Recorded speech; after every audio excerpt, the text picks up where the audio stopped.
नमस्कार दोस्तों, जय हिंद जय भारत। दोस्तों, आज हम इस वीडियो में जानेंगे रीति सिद्ध काव्य की विशेषताएं लिखिए। इससे संबंधित प्रश्न मध्य प्रदेश की बोर्ड व लोकल परीक्षाओं में तथा बीए व एमए की परीक्षाओं में पूछा जाता है, इसलिए आपको ये वीडियो ध्यानपूर्वक देखना चाहिए। तो हम देखते हैं रीति सिद्ध काव्य की विशेषताएं। पहली विशेषता है, इस धारा के काव्य का प्रधान रस श्रृंगार एवं प्रधान छंद दोहा, कवित, सवैया आदि थे। यानी कि दोस्तों, इस काल में जो कवियों ने कविताएं लिखी हैं वो कौन से रस को समर्पित हैं? श्रृंगार। श्रृंगार इस प्रकार लिखा जाता है दोस्तों, श्रृंगार रस में परिपूर्ण है। और जो इन कविताओं का छंद है वो दोहा है, कवित है, सवैया है। दूसरा है, रीति सिद्ध काव्य की रचनाएं राजाश्रय में लिखी जाकर किसी न किसी नरेश के नाम पर हैं। दोस्तों, जो रीति सिद्ध काव्य के कवि थे वो कहीं ना कहीं किसी न किसी राजा के आश्रय में रहकर, दरबार में रहकर कविताएं लिखा करते थे, तो किसी न किसी नरेश के नाम पर हैं दोस्तों। तीसरा है, वर्णन में सरसता है, चमत्कार है, अलंकार लाने का पूर्ण ध्यान रखा गया है दोस्तों कविताओं में। यानी जो इनकी इस काल की कविताएं हैं, रीति सिद्ध कविताएं हैं, उनमें सरसता मौजूद है, चमत्कार है, अलंकार का पूर्ण ध्यान रखा गया है।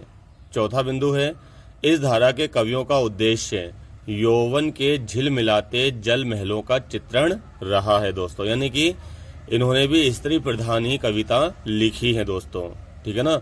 तो इस धारा के कवियों का उद्देश्य क्या है? स्त्री को ध्यान में रखते हुए जल महलों का चित्रण हुआ, झिलमिलाते वो भी, ठीक है ना। जैसे स्त्री भी चमकीले अगर कपड़े पहन ले तो जल झिलमिलाती जल महल की तरह ही लगेगी दोस्तों वो। पांचवा, इस धारा की रचनाओं में प्रतिस्पर्धा और प्रतिष्ठा की भावना से काव्य कला का बेजोड़ प्रदर्शन किया गया है, ठीक है ना। यानी कि ये जो रीति सिद्ध कविताएं हैं, यानी काव्य की जो कविताएं हैं, इनमें प्रतिस्पर्धा यानी कि होड़ है कि इस राजा को प्रसन्न कर लूं, मैं उस राजा को प्रसन्न कर लूं, इस राजा के लिए अगर मैं अच्छी कविताएं लिखूंगा, ठीक है ना, तो ये मुझे स्वर्ण मुद्राएं देगा, ठीक है। और प्रतिष्ठा की भावना से काव्य, यानी कि अगर मान लो मैंने अच्छी कविताएं सुना दी, ये मुझे वहां का जमींदार बना देगा, ये मुझे यहाँ का जमींदार बना देगा, ऐसे कवियों के प्रति प्रतिस्पर्धा है, कंपटीशन की भावना देखने को मिलती है। इसीलिए इन्होंने लक्षण प्रधान ग्रंथ लिखे हैं दोस्तों इस काल में।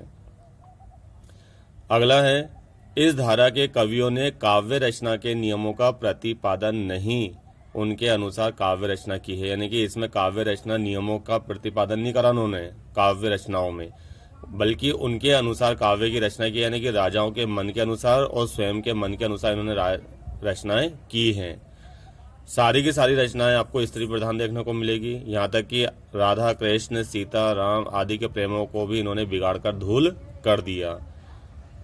आखिरी बिंदु है, इस काव्य धारा ने रीतिबद्ध काव्य धारा की नीरसता को दूर कर सरलता को काव्य का विषय बनाया है। जो रीतिबद्ध काव्य धारा है दोस्तों, उसमें जो कविताएं लिखी गई हैं वो थोड़ी क्लिष्ट भाषा में लिखी गई, यानी कठिन भाषा में लिखी गई है, जबकि ये सरल भाषा में लिखा गया काव्य है। बस यही इन दोनों में थोड़ा अंतर है, रीति सिद्ध और रीतिबद्ध में। रीति सिद्ध के कवि हैं बिहारी, जिनकी रचना है बिहारी सतसई। धन्यवाद दोस्तों।